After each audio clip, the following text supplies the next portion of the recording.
అందరికీ మరణాత మరణాత మహిమ స్వరం కార్యక్రమం వీక్షిస్తున్న దేవుని పిల్లలైన మీ అందరికీ ప్రభు నామంలో శుభములు కలుగును గాక. ప్రతిరోజు ఇదే సమయంలో ఈ కార్యక్రమంను వీక్షించి దైవాశీర్వాదములు పొందండి. ఇప్పుడు పాస్టర్ సామ్యూల్ సుందర్ రెడ్డి గారు దేవుని వాక్య వర్తమానం అందిస్తారు. శ్రద్ధగా ఆలకించండి. దేవునికి స్తోత్రం. అందరికీ మరణాత. దేవుడు మనకు అనుగ్రహించిన ప్రాముఖ్యమైన సమయంలో దేవుని వాక్యాన్ని ధ్యానించుకుందాము. ముందుగా పరిశుద్ధ వేద గ్రంథంలో వాక్య భాగాన్ని చదువుకుందాము. మత్తయి సువార్త 26వ అధ్యాయము 26వ వచనము 27వ వచనం చదువుకుందాము. వారు భోజనము చేయుచుండగా యేసు ఒక రొట్టె పట్టుకొని దానిని ఆశీర్వదించి విరిచి తన శిష్యులకిచ్చి, మీరు తీసుకొని తినుడి, ఇది నా శరీరమని చెప్పెను. మరియు ఆయన గిన్నె పట్టుకుని కృతజ్ఞతాస్తుతులు చెల్లించి వారికిచ్చి, దీనిలోనిది మీరు త్రాగుడి, ఇది నా రక్తము, అనగా పాప క్షమాపణ నిమిత్తము అనేకుల కొరకు చిందింపబడుచున్న నిబంధన రక్తము. మహాపరిశుద్ధుడా, మహిమగల దేవా, నీ ఘనమైన నామానికి వందనాలు, స్తోత్రాలు. శ్రేష్టమైనటువంటి సమయంలో ప్రభువా, ఇదిగో నీ బల్లను గురించినటువంటి విషయాలు ధ్యానించడానికి మేము ఆశపడుచూ ఉన్నాము. తండ్రి, బల్లలో ఉన్నటువంటి శ్రేష్టమైనటువంటి ఆశీర్వాదము, బల్లలో ఉన్నటువంటి ప్రభువా మూలవాక్కులను మాకు తెలియచేయండి, బయలుపరచండి, మమ్మల్ని బలపరచండి. సమస్తమును ప్రభువా మీ చిత్తానుసారముగా జరిగించుమని వాక్యముఖముగా తండ్రి నీ బిడ్డలతో నాతో మీరే మాట్లాడి మహిమ పొందుకోమని యేసు నామములో అడుగుచున్నాను పరమ తండ్రి, ఆమెన్. దేవనామమున మీ ఎల్లరికూ కూడా శుభములు కలుగునుగాక, ఆమెన్. మరి చదవబడినటువంటి వాక్య భాగములో ఒక శ్రేష్టమైనటువంటి విషయం మనకు కనబడుతూ ఉంది. అది ఏమిటి అంటే గనక ప్రభు సంస్కారపు విందు లేదా ప్రభు బల్ల అనేటటువంటి పేర్లతో ఉన్నటువంటి ఆయన శరీరాన్ని తీసుకునేటటువంటి క్రమము, అలాగే ఆయన రక్తాన్ని పానము చేసేటటువంటి క్రమం ఏదైతే ఉందో దాన్ని గురించి ఈరోజు మనము ధ్యానించవలసిన వారమై ఉన్నాం. ప్రభు సంస్కారపు విందులో చేయి పెడుతున్నటువంటి మనము ఎలా ఉండాలి, ఏ విధముగా ఆ సంస్కారపు విందు మనము స్వీకరించాలి, అనగా బల్లలో చేయి పెడుతున్నటువంటి మనము ఏ విధముగా ఉండాలి అనేటటువంటి విషయాన్ని ఈరోజు మనము ధ్యానించవలసిన వారమై ఉన్నాం. ఎందుకు అంటే ఈ కార్యక్రమము చాలా ప్రాముఖ్యమైనది. ఎలా పడితే అలా ప్రభు బల్లలో చేయి పెడతానికి వీలు లేదు. ఎలా పడితే అలా ప్రభు సంస్కార విధి తీసుకుంటానంటే అది కుదరని పని. దానికంటూ కొన్ని నియమాలు ఉన్నాయి, దానికంటూ ఒక నిష్ట ఉంది. నిష్ఠా నియమాలు కలిగి మనము ఈ ప్రభు సంస్కారపు విందులో చేయి పెట్టవలసిన వారమై ఉన్నాం. దేవునికి మహిమ కలుగునుగాక. ఇక్కడ చదవబడినటువంటి వాక్య భాగంలో యేసుక్రీస్తు ప్రభు వారు చేస్తున్న పని ఏమిటంటే, ఒక రొట్టె పట్టుకుని దానిని ఆశీర్వదించి విరిచి తన శిష్యులకిచ్చి, మీరు తీసుకుని దీన్ని తినుడి, ఇది నా శరీరం అని చెప్పాను. రొట్టెను ఇచ్చి దాన్ని విరిచి ఆ రొట్టెను ఇచ్చి అంటున్న మాట ఏమిటంటే, ఇది నా శరీరము అని చెప్తా ఉన్నాడు. అలాగే ఒక గిన్నెను పట్టుకుని కృతజ్ఞతాస్తుతులు చెల్లించి వారికిచ్చి, దీనిలోనిది మీరు త్రాగుడి, ఇది నా రక్తము, అనగా ద్రాక్ష రసముతో ఉన్నటువంటి ఆ గిన్నెను ప్రభు అంటున్న మాట ఏమిటంటే, ఇది నా రక్తము, అనగా పాప క్షమాపణ నిమిత్తము అనేకుల కొరకు చిందింపబడుచున్న నిబంధన రక్తము అని అక్కడ చాలా స్పష్టంగా చెబుతూ ఉన్నాడు. అంటే మనము తీసుకుంటున్నటువంటి ఆ రొట్టెగా మనము తీసుకోవడం కాదు, కానీ ఆయన శరీరంగానే మనము తీసుకోవాలి. అలాగే రసము అనగా ద్రాక్షరసముగా మనము తీసుకోవడం కాదు, కానీ అది ఆయన రక్తముగా మనము తీసుకోవాలి. ఎందుకు అంటే కనుక ఆ సమయంలో ఖచ్చితముగా ఆ రొట్టె ఆయన శరీరముగా మార్చబడుతుంది. అలాగే ఆ యొక్క ద్రాక్షరసము ఖచ్చితముగా అది ఎలా మార్చబడుతుందంటే ఆయన రక్తముగా మార్చబడుతుంది. అయోగ్యంగా మనము ఈ పాత్రలో చేయి పెట్టకూడదు, అనాలోచన మనలోనికి రాకూడదు, ఆలోచన కలిగి ఈ పని చేయాలి. ఇది చాలా పరిశుద్ధమైనటువంటి కార్యం అనే విషయాన్ని కూడా మరి దేవుని సేవకునిగా తెలియజేస్తూ ఉన్నాను. ఈ సందర్భాన్ని మార్కు సువార్తలో కూడా మనం చూడవచ్చు. మార్కు సువార్త 14వ అధ్యాయములో కూడా మరి 22 నుంచి 26 వరకు ఇదే విషయాలు రాశారు. కానీ లూకా సువార్తలో చూసినట్లయితే మరి ఆయన కొత్త విషయాన్ని రాయడం జరిగింది లూకా భక్తుడు. లూకా సువార్త 22వ అధ్యాయములో ఈ బల్లను సంబంధించినటువంటి వచనము 22వ వచనం మనం చూసినట్లయితే 22 నుంచి 26 వరకు కూడా ఈ విషయాలు రాయబడ్డాయి. ఇదిగో నన్ను అప్పగించు అని చెయ్యి నాతో కూడా ఈ బల్లలో ఉన్నది. గమనించాలి, 22వ అధ్యాయము 19వ వచనము 20వ వచనం చదువుతున్నాను. లూకా సువార్త 22వ అధ్యాయం 19, 20 వచనం. పిమ్మట ఆయన యొక్క రొట్టె పట్టుకొని కృతజ్ఞతాస్తుతులు చెల్లించి దాన్ని విరిచి వారికి ఇచ్చి, ఇది మీ కొరకు ఇయ్యబడుచున్న నా శరీరము, నన్ను జ్ఞాపకము చేసుకున్నట్టుకు దీనిని చేయుడని చెప్పాను. అంటే యేసుక్రీస్తు ప్రభువారిని జ్ఞాపకము చేసుకోవడానికి ఈ కార్యము చేయాలి. అంటే ప్రభు సంస్కారములో మనము చేయవలసినటువంటి పని ఏమిటంటే యేసుక్రీస్తు ప్రభువారిని జ్ఞాపకం చేసుకోవాలి. ఇదే సందర్భాన్ని మనం పరిశీలన చేస్తే యోహాను సువార్త 6వ అధ్యాయములో చాలా అద్భుతమైనటువంటి మాటలు స్వయముగా ప్రభువే చెప్పారు.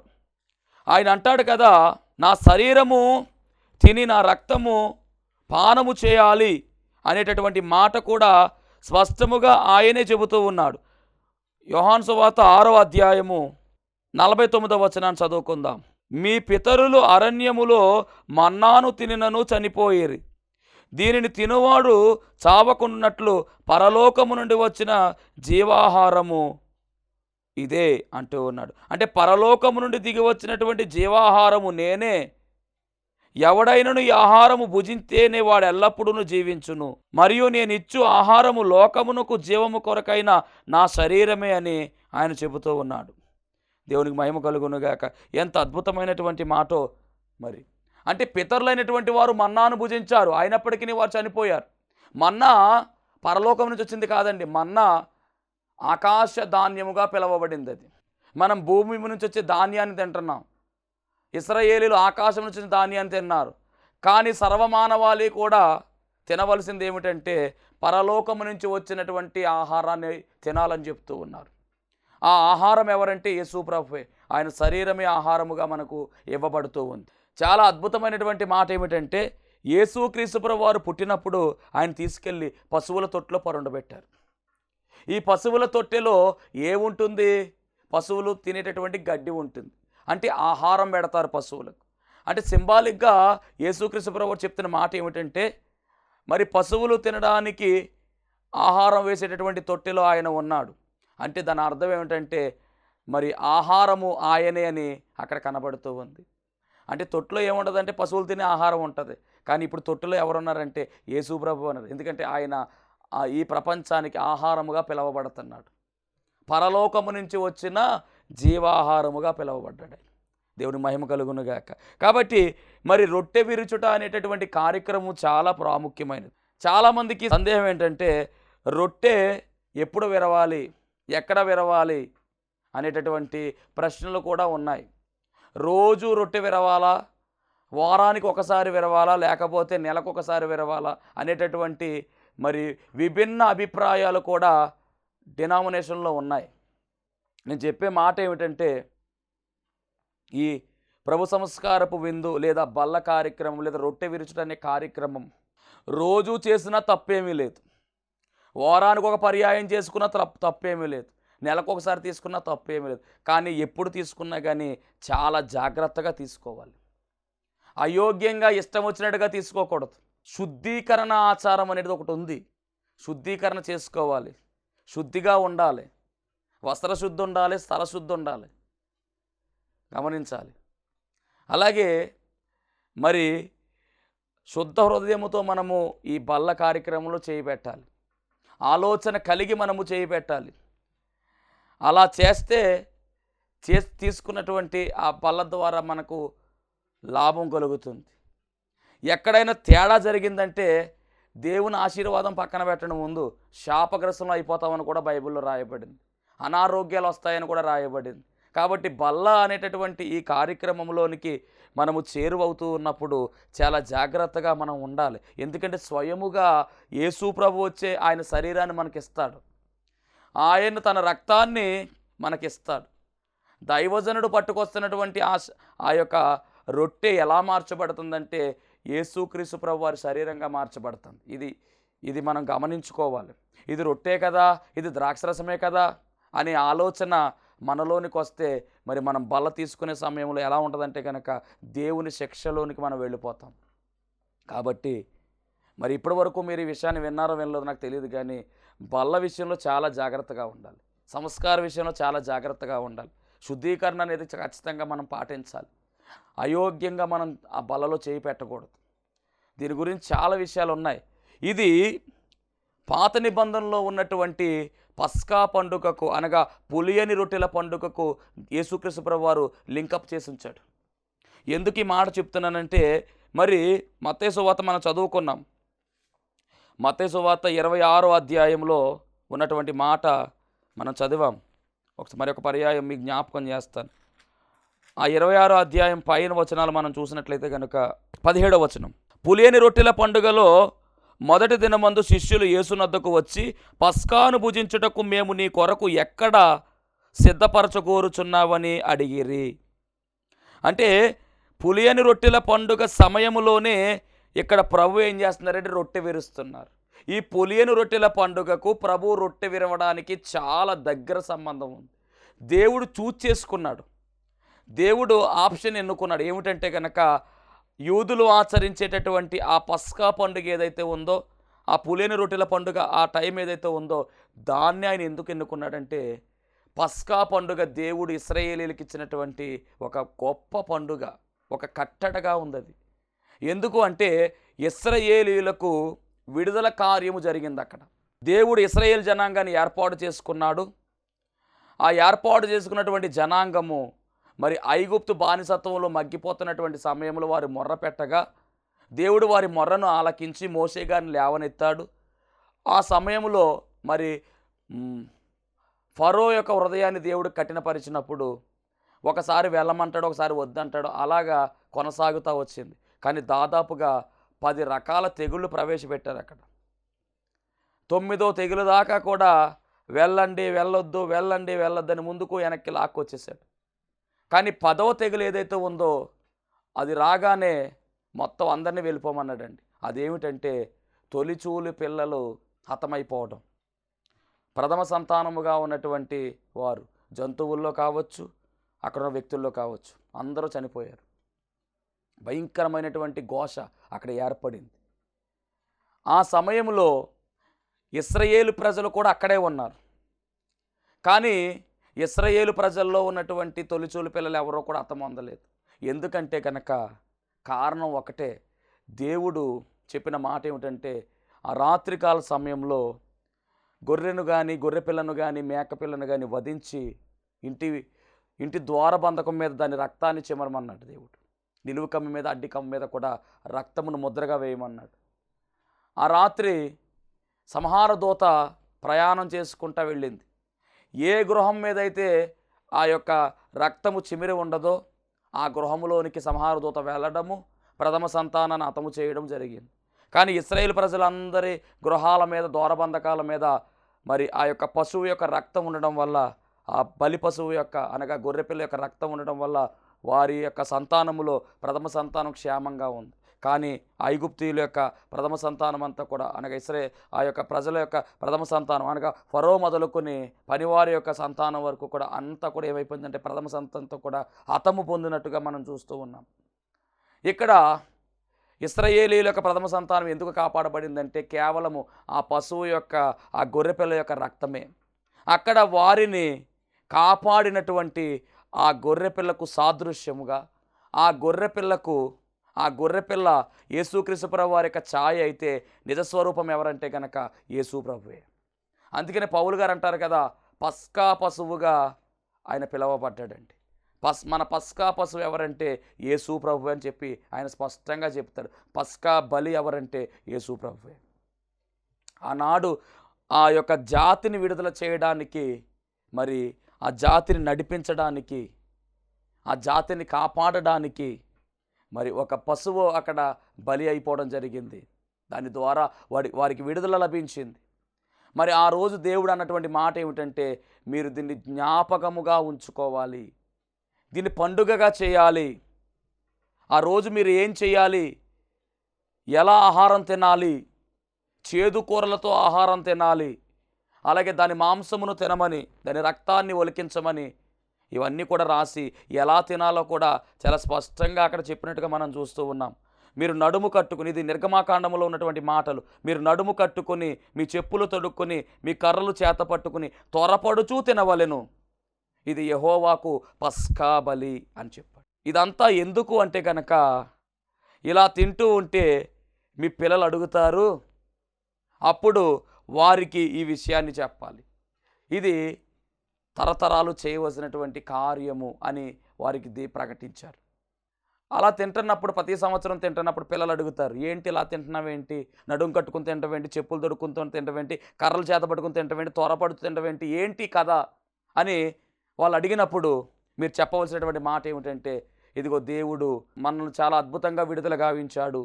మరి ఇశ్రాయేలు తొలిచూలు పిల్లలు ఎవరో కూడా హతమొందలేదు.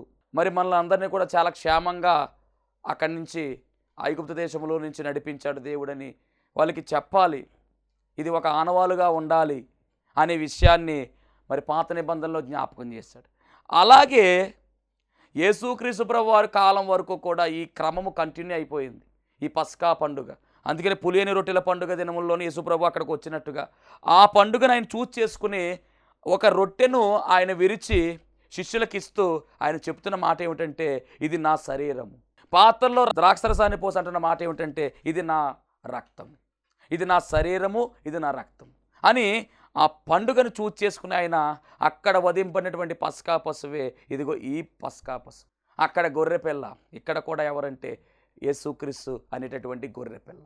దేవునికి స్తోత్రం. ఇప్పుడు బల్లలోనికి వెళుతున్నటువంటి మనము ఏ విధముగా దీన్ని ఆచరించాలి, దీన్ని ఏ విధముగా కొనసాగించాలి అనే దాని గురించి ఆలోచన చేస్తే, అపోస్తలుడైన పౌలు గారు 11వ అధ్యాయము కొరింథీ పత్రికలో 11వ అధ్యాయం, మొదటి కొరింథీ పత్రిక 11వ అధ్యాయములో 23వ వచనం నుంచి మరి మనం చదివినట్లయితే కనుక అద్భుతమైనటువంటి విషయాలు ఆయన వివరించారండి. బల్లను అసలు ఎలా మనం చేయాలి అని మనం చూస్తే 23వ వచనం చదువుతున్నాను, చాలా జాగ్రత్తగా ఆలోచన చేయండి. నేను మీకు అప్పగించిన దానిని ప్రభువు వలన పొంది తిని, ప్రభువు అయిన యేసు తాను అప్పగింపబడిన రాత్రి యొక్క రొట్టెను చేత పట్టుకుని కృతజ్ఞతాస్తుతులు చెల్లించి దానిని విరిచి, ఇది మీ కొరకైన నా శరీరము, నన్ను జ్ఞాపకము చేసుకొనుటకై దీనిని చేయుడి. అంటే సంస్కార కార్యక్రమంలోనికి వెళుతున్నటువంటి మనం అందరము కూడా చేయవలసిన మొదటి పని ఏమిటంటే, ఆయన్ని జ్ఞాపకము చేసుకోవాలి. ఆయన శరీరాన్ని తినేసి ఆయన రక్తాన్ని త్రాగేయడం వల్ల ఉపయోగం కాదు, కానీ మనము చేయవలసిన పని ఏమిటంటే జ్ఞాపకము చేసుకోవాలి, జ్ఞప్తిలోనికి తెచ్చుకోవాలి. 2000 సంవత్సరాల క్రితము యేసుక్రీస్తు ప్రభువు వారు పడినటువంటి త్యాగము, ఆయన చేసినటువంటి కార్యాలు, ఇవన్నీ జ్ఞాపకం చేసుకోవాలి. ఆయన ఈ లోకానికి ఎందుకు వచ్చాడో, ఆయన ఏ విధముగా ఈ లోకములో జీవించాడో, ఆయన జీవన విధానము జ్ఞాపకం చేసుకోవాలి, ఆయన ప్రేమను జ్ఞాపకం చేసుకోవాలి, ఆయన క్షమాగుణాన్ని జ్ఞాపకం చేసుకోవాలి, ఆయన పరిశుద్ధతను జ్ఞాపకం చేసుకోవాలి, ఆయన త్యాగాన్ని జ్ఞాపకం చేసుకోవాలి, ఆయన రిక్తుడుగా, హీనుడుగా, దీనుడుగా మనందరి కొరకు ఈ లోకంలోనికి వచ్చి వేసినటువంటి విధానమును జ్ఞాపకం చేసుకోవాలి. అన్నీ విడిచిపెట్టి ఈ లోకములో ఆయన ఉన్నటువంటి విధానమును జ్ఞాపకం చేసుకోవాలి, ఆయన చేసిన అద్భుతాలను జ్ఞాపకం చేసుకోవాలి, ఆయన చేసినటువంటి ఆశ్చర్య కార్యాలను జ్ఞాపకం చేసుకోవాలి. అంత మాత్రమే కాదండి, ఆయన నలుగగొట్టబడ్డాడు, అది జ్ఞాపకం చేసుకోవాలి, ఆయన శరీరాన్ని జ్ఞాపకం చేసుకోవాలి. ఆ రొట్టె తీసుకుంటున్నటువంటి మనకు ఆలోచన ఎలా రావాలంటే, ఆ రొట్టె ఆయన శరీరముగా కనబడుతుంది. రొట్టె తయారవ్వాలంటే పిండిని మరి వాటర్ వేసి గుద్దాలి. అంటే యేసుక్రీస్తు ప్రభువారు కూడా పిడిగుద్దులు ఆయన గుద్దేశారు. అంత మాత్రమే కాదండి, పెనం మీద కాల్చాలి. యేసుక్రీస్తు ప్రభువారు కలవరిగిరిలో మరి మండుటెండలో ఆయన కాల్చబడినట్టుగా మనకు కనబడుతున్నారు. ఎంత బాధ. ఇవన్నీ ఆలోచన చేసే మనం సంస్కారం తీసుకోవాలి. ప్రభు రాత్రి బలలో మనం చేయి పెట్టాలి అంటే ఆయన గురించి ఆలోచన చేయాలి, ఆయన పొందినటువంటి శ్రమల గురించి ఆలోచన చేయాలి, ఆయన పడినటువంటి వేదన గురించి ఆలోచన చేయాలి, ఆయన పడినటువంటి శ్రమ, ఆయన తల మీద పెట్టబడినటువంటి ముళ్ళ కిరీటాన్ని ఆలోచన చేయాలి. మన తలంపుల వల్లే కదా ఆయన తల మీద ముళ్ళ కిరీటం పెట్టారు. అంత చాలా ఇబ్బంది పడతా ఉన్నాడు ఆయన, చాలా బలహీనమైపోయాడు ఆయన. తల మీద ముళ్ళ కిరీటం పెట్టి పెడతా ఉంటే చాలా బాధపడుతూ ఉన్నారు. రక్తము ఏరులై కారుతూ ఉంది తలలో నుంచి. అంత మాత్రమే కాదండి, చేతుల్లోనికి పొడవాటి మేకులు, దాదాపుగా 8 అంగుళాలు పొడవు ఉన్నటువంటి మేకులు మరి ఆయన చేతుల్లోనికి వెళ్ళిపోతున్నాయి, కొట్టేస్తూ ఉన్నారు. చేతుల్లోంచి రక్తం కారిపోతూ ఉంది. మరి వీపు మీద 39 కొరడా దెబ్బలు జురించినప్పుడు ఆయన వీపంతా కూడా దున్నబడింది. పొలం ఏ విధంగా అయితే నాగలితో దున్నుతారో అలాగే ఆయన వీపంతా కూడా దున్నబడిపోయింది. మరి ఒళ్ళంతా కూడా గాయములే, ఒళ్ళంతా కూడా రక్తమే, రక్తపు మడుగుగా ఆయన మాంసపు ముద్దగా మార్చబడి శిలువ మ్రాను మీద వేలాడాడు. మనందరి కొరకు ఆయన రక్తాన్ని చిందించాడు. అవును, ఆయన రక్తము ద్వారానే మనకు పాపము నుంచి విడుదల గావించబడింది. ఇవన్నీ జ్ఞాపకం చేసుకో. ప్రభువా, నా కోసము నీవు ప్రాణమును పెట్టావు తండ్రి, నా కొరకు రక్తాన్ని చిందించావు దేవా, నీకు స్తోత్రాలు ప్రభువా అని ఆయన మనము జ్ఞాపకం చేసుకుంటూ ఆ సంస్కార కార్యక్రమాన్ని మనము చేపట్టవలసిన వారమై ఉన్నాం. ఏదో రొట్టె ఇచ్చారని రొట్టె తినేయడం, ద్రాక్షరసం ఇచ్చారని తాగేయడం కాదండి. ఇది నా ప్రభు శరీరం, ఇది నా ప్రభు రక్తము.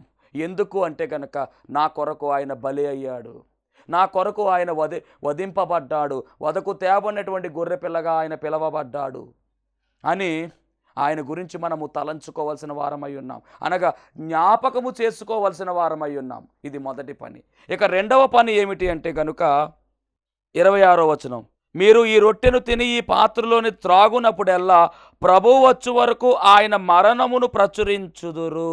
అంటే ప్రచురించాలి అనగా ప్రకటించాలి. ఏమి ప్రకటించాలి అంటే కనుక ఈ బల్లను గురించినటువంటి చరిత్ర ప్రకటించాలి, ప్రభువును గురించినటువంటి చరిత్ర ప్రకటించాలి, యేసుక్రీస్తు ప్రభు వారి గురించినటువంటి విషయాలను మనము ప్రకటన చేయవలసిన వారమై ఉన్నాం. సువార్తను మనం ప్రకటించవలసిన వారమై ఉన్నాం. సువార్త భారం మనం కలిగి ముందుకు వెళ్ళవలసిన వారమై ఉన్నాం. యేసుక్రీస్తు ప్రభు వారి గురించి మనము చెప్పకపోతే ఎవరు చెబుతారు? మనము రక్షణ పొందుకుంటే సరిపోతుందా?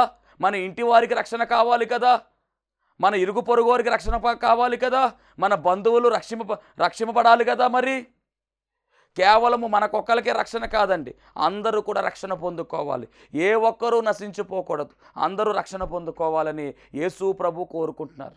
కాబట్టి మరి మనము ఆయన పనిలో ఉండి ఖచ్చితముగా ఆయన పని చేయవలసిన వారమై ఉన్నాము. సర్వ సృష్టికి మనము సువార్త ప్రకటించవలసిన వారమై ఉన్నాం. మరి ఈ భారం మనలో ఉండాలి, ఈ భారం మనలో ఉండాలి. ద్రాక్షరసం తీసుకుంటున్నాము, రొట్టె తీసుకుంటున్నాము అనుకోవడం కాదు, ఆయన శరీరము ఆయన రక్తాన్ని తీసుకుంటున్నటువంటి మనము ఆయన పనిలో బలమైన సాధకాలుగా ముందుకు వెళ్ళాలని దేవుని వాక్యం సెలవిస్తూ ఉంది. దేవునికి మహిమ కలుగునుగాక. అంటే రెండవదిగా ప్రచురించాలి అనగా ప్రకటన చేయాలి.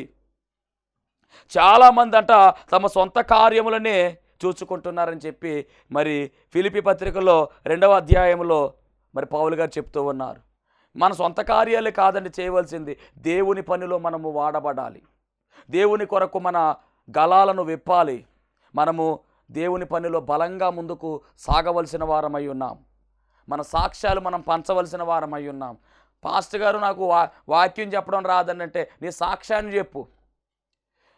గమనించాలి, మరి మా నాన్నమ్మ గారు అన్నమ్మ గారు దాదాపుగా మరి ఆమె 75 సంవత్సరాలు 76 సంవత్సరాలు బ్రతికింది ఆమె. మరి ఆమె జీవితకాలంలో ఆమె దాదాపుగా 58 మందికి రక్షణ ఇప్పించింది, గొప్ప సాక్ష్యాన్ని పొందుకుంది.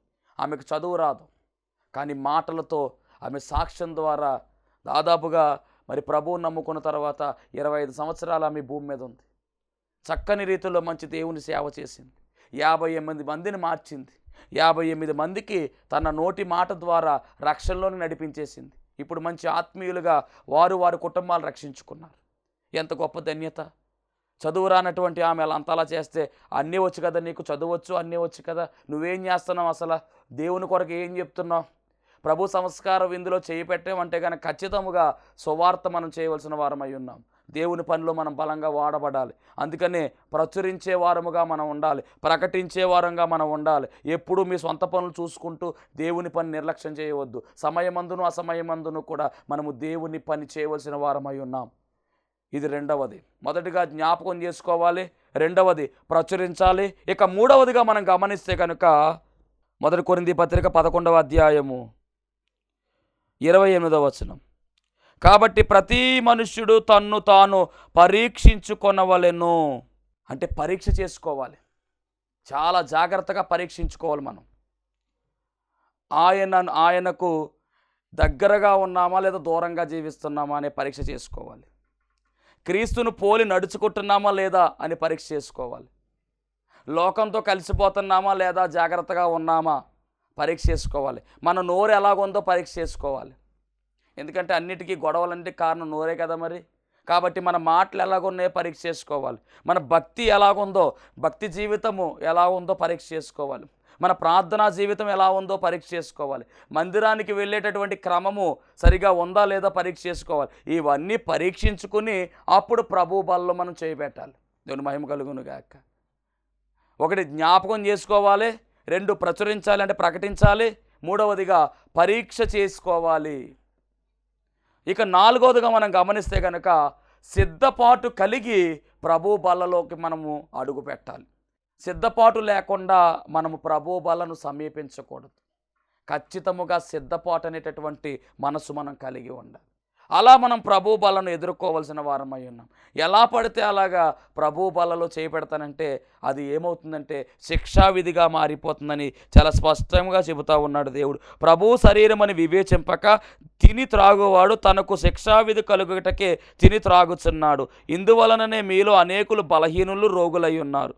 కాబట్టి చాలా జాగ్రత్త కలిగి ప్రభు బలను మనం ఎదుర్కోవాలి. ఈ 4 పనులు మనము గుర్తుపెట్టుకోవాల్సిన వారమై ఉన్నాము. జ్ఞాపకము చేసుకోవాలి ఆయన్ని, 2వది ప్రచురించాలి, 3వది పరీక్ష చేసుకోవాలి, 4వది సిద్ధపడి మరి ఈ కార్యక్రమంలోకి మనము రావాల్సిన వారమై ఉన్నాము. మరి సిద్ధపాటు కలిగి దీవెన పొందుకునే ధన్యత దేవుడు మనందరికీ అనుగ్రహించును గాక. ఆమెన్. మహోన్నతురానికి వందనాలు, స్తోత్రాలు ప్రభా. విత్తబడినటువంటి వాక్యము ద్వారా రావాల్సిన దీవుల్ని బిడ్డలు సమృద్ధిగా దయచేయమని, ముఖ్యముగా ప్రభా నాయన నీ యొక్క బల్ల అనేటటువంటి కార్యక్రమం చాలా ప్రాముఖ్యమైనది.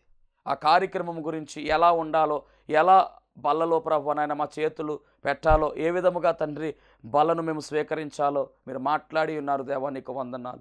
విత్తబడినటువంటి వాక్యము ద్వారా ప్రభు అనేకమైన విషయాలు తండ్రి నాయన బయలుపరచబడ్డాయి.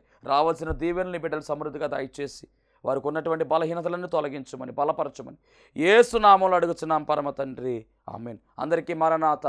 దేవునికి స్తోత్రం. అందరికీ వందన మరణాత తెలియజేస్తూ ఉన్నాను. మరణాత మహిమస్వరం అనే ఆధ్యాత్మిక కార్యక్రమాన్ని వీక్షిస్తున్న మీ అందరికీ కూడా మరొక పర్యాయము ప్రభు పేర వందన మరణాత తెలియజేస్తూ ఉన్నాను. మరి ఈ కార్యక్రమము ఎంతో ఆశీర్వాదంగా ఉందని, ఈ కార్యక్రమం ద్వారా ఎన్నో మేళ్లు పొందుకున్నామని మరి మీరు అందరూ కూడా ఫోన్ కాల్ చేస్తూ ఉన్నారు.